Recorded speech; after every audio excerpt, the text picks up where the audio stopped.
Hello everyone, నేను మీ doctor Ashwini, infertility specialist, 49 Rajahmundry branch. ఐవీఎఫ్కి వెళ్ళాల్సి వస్తున్న ఇంపార్టెంట్ సిట్యువేషన్స్లో ఏంటంటే endometriosis also is one of the situation అనమాట. ఎండోమెట్రియోసిస్ వల్ల ఎందుకు ఐవీఎఫ్కి వెళ్ళాల్సి ఉంటుంది? సో ఎండోమెట్రియోసిస్ ఏనా డైరెక్ట్ కారణం అంటే ఐవీఎఫ్ వెళ్ళటానికి అని అంటే, so one of the reason అండి ఎండోమెట్రియోసిస్. ఎందుకనంటే ఎండోమెట్రియోసిస్లో కూడా గ్రేడింగ్స్ ఉంటాయి. అంటే దాని సివియారిటీ బట్టి, డిసీజ్ యొక్క సివియారిటీ, వ్యాధి లేదా యొక్క సివియారిటీ బట్టి అవసరమైతే కొన్నిసార్లు మనం ఐవీఎఫ్ కూడా వెళ్ళాల్సి ఉంటుంది. సో దీనికి గ్రేడింగ్ అనమాట. గ్రేడ్ 1 కానీ గ్రేడ్ 2 అంటే లెవెల్ 1, లెవెల్ 2, లెవెల్ 3, లెవెల్ 4 లాగా. సో ఈ గ్రేడింగ్స్ అనేవి మనకి ఎలా తెలుస్తుంది? పేషెంట్ ఇచ్చే సిమ్టమ్స్ బట్టి.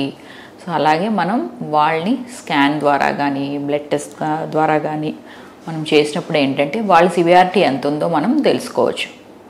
సో దీన్ని బట్టి ఏంటంటే కొంతమందికి మనము ట్యాబ్లెట్స్తో ట్రై చేయండి అని చెప్తాం. సో ట్యాబ్లెట్స్తో ట్రై చేసినా కూడా అందరికీ 1 year ట్రై చేయటం కాకుండా వీళ్ళు కొంచెం ఎర్లీగానే డెసిషన్ తీసుకోవాల్సి ఉంటుంది అనమాట.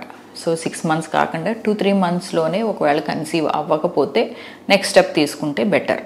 ఎందుకంటే ఈ ఎండోమెట్రియోసిస్ కొంతమందికి స్టాగ్నెంట్గానే ఉంటుంది, అంటే పెరగకుండా ఉంటుంది. కొంతమందికి ఏంటంటే అది పెరిగి నెక్స్ట్ స్టేజ్కి వెళ్ళి నెక్స్ట్ స్టేజ్కి వెళ్తే ఇంకా సివియర్. సో ఇది ఎప్పుడైతే సివియర్ అవ్వకముందే ప్రెగ్నెన్సీ ప్లాన్ చేసుకుంటే ఏంటంటే వాళ్ళకి హెల్దీ ప్రెగ్నెన్సీ వచ్చే ఛాన్సెస్ బెటర్గా ఉంటాయి అన్నమాట. సో 1 or 2-3 months ట్యాబ్లెట్స్ ద్వారా తీసుకుని అవ్వకపోతే నెక్స్ట్ స్టెప్కి మేము అడ్వైస్ చేస్తాం. లైక్ ఐయుఐ ట్రీట్మెంట్స్ కానీ ఐయుఐస్లో కూడా మ్యాక్సిమం 6 cycles కాకుండా 1 or 2 cycles ఐయుఐ వెళ్ళండి. సో అందులో మీరు సక్సెస్ కాకపోతే better IVF.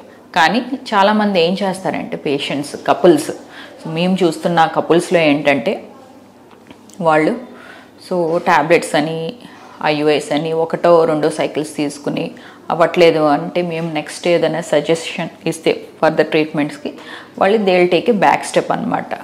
So back step తీసుకుని మళ్ళీ దాని గురించి దాన్ని ప్రొలాంగ్ చేసుకుంటూ ఆల్మోస్ట్ 2-3 years తర్వాత వస్తూ ఉంటారు. మళ్ళీ మాకు ఇంకా ప్రెగ్నెన్సీ రాలేదు మేడం అని చెప్పి చూస్తే ఏమవుతుందంటే వాళ్ళకి ఆ డిసీజ్ కూడా స్టేజింగ్ పెరిగిపోతూ ఉంటుంది. పెరిగినప్పుడు ఏంటంటే మనకి న్యాచురల్ మెథడ్స్ అనే ఛాన్సెస్ తగ్గుతాయి. సో అప్పుడు మనం అడ్వాన్స్డ్ ట్రీట్మెంట్స్ ఐవీఎఫ్ కూడా ఒక్కొక్కసారి కష్టం అవుతుంది అనమాట ఇలాంటి కపుల్స్లో. సో ఎందుకు కష్టమవుతుంది అని అంటే ఐవీఎఫ్లో కూడా ఒక్కొక్కసారి ఏమవుతుంది అంటే ఈ ఐవీఎఫ్ చేస్తున్నప్పుడు కూడా వీళ్ళకి ఎగ్స్ ఏవైతే ఉన్నాయో కొంచెం క్వాలిటీ అనేది కొద్దిగా కొంతమందిలో కాంప్రమైజ్ అవ్వచ్చు.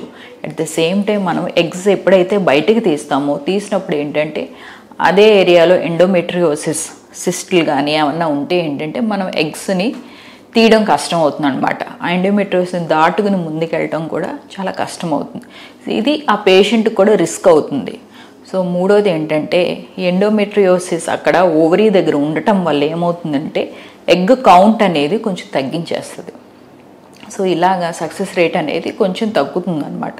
So as early as possible మన డాక్టర్ని కన్సల్ట్ అయినప్పుడు ఈ ప్రాబ్లం గురించి క్లియర్గా తెలుసుకున్నప్పుడు ఏంటంటే భయపడకుండా నెక్స్ట్ స్టెప్ తీసుకుంటే సో ఈ ప్రెగ్నెన్సీ అనే జర్నీకి మీరు ఎర్లీగా మీకు యూ క్యాన్ హ్యావ్ దట్ అనమాట. And you can also have a happy pregnancy. So ఎండోమెట్రియోసిస్లో అందరికీ సో కొంతమందికి ట్యాబ్లెట్స్ ద్వారా ఐయుఐ ద్వారా ఐవీఎఫ్ ద్వారా అయితే ఇట్స్ వెల్ అండ్ ఓకే. కానీ కొంతమంది దానికి రెస్పాండ్ అవ్వని వాళ్ళకి ఏంటంటే మనము ఒక్కోసారి సర్జరీ సజెస్ట్ చేయాల్సి వస్తుంది. సో సర్జరీ వల్ల ఎండోమెట్రియోసిస్ అంతా క్లియర్ చేసుకున్నప్పుడు ముందుకెళ్తే కూడా ప్రెగ్నెన్సీ ఛాన్సెస్ బాగా పెరుగుతాయి. బట్ దీనికి కూడా ఏంటంటే సో ఎక్కడైతే మీరు ఏ డాక్టర్ని అయితే మీరు సంప్రదిస్తున్నారో ఆ డాక్టర్ ద్వారా మీరు ముందుకెళ్తే మీకు ప్రెగ్నెన్సీ అనేది ఛాన్సెస్ ఎక్కువయ్యి దానివల్ల ఏంటంటే we can have your pregnancy as early as possible. So భయపడి వెనక్కి వెళ్ళిపోవటం, సో అన్నెసెసరీగా సిట్యువేషన్స్ని ఇంకా అంటే సిట్యువేషన్స్ హెల్త్ని ఇంకా లోయర్ డౌన్ చేసుకుని ఎగ్స్ ఇంకా తగ్గిపోయాక మనకి ఇంకా కష్టం అవుతుంది అనమాట journey. So as early as possible ఒక్కొక్కసారి డెసిషన్స్ని మనం క్విక్గా తీసుకోవాల్సిన అవసరం ఎంతైనా ఉంటుంది. సో ఇలాంటి ఎండోమెట్రియోసిస్ సిట్యువేషన్లో సో ఇదండి బ్రీఫ్. కానీ చాలామందికి ఈ డౌట్స్ అనేది ఎక్స్ప్రెస్ చేస్తూ ఉంటారు. మేము ఇలా పేషెంట్స్ని కూడా చూస్తూ ఉంటాం అనమాట ఎండోమెట్రియోసిస్ సిట్యువేషన్స్లో.